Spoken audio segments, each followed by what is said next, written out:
Dodi ganti foto Vanessa di makam tapi abaikan Bibi. Faisal minta publik menilai. Dodi Sudrajat bersama rombongan mengunjungi makam Vanessa Angel beberapa waktu lalu.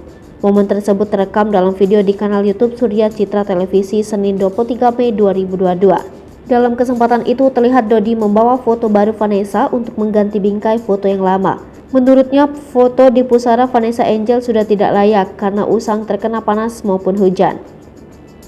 Sementara itu, Dodi terlihat mengabaikan pusara mendiang menantunya Bibi Andriansyah. Mantan suami Puput ini juga tidak mengganti foto Bibi. Saat ditemui ayah Bibi, Faisal suami Dewi Zuriati ini pilih tak mau mengeluarkan komentar apapun. Namun ia meminta publik yang bisa menilainya.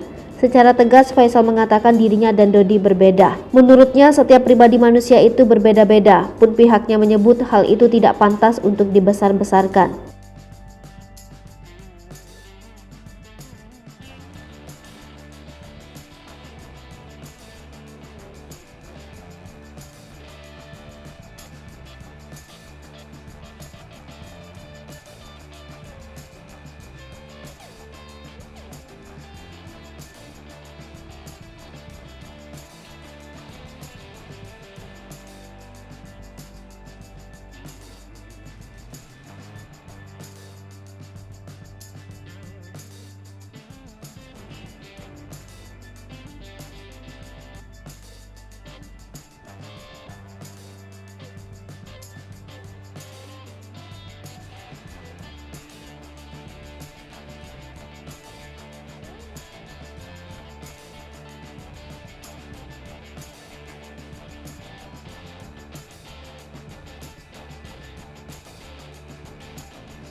Hai pemirsa Sri Popo TV, jangan lupa komen, like, dan subscribe, serta tonton terus berita-berita terupdate lainnya ya.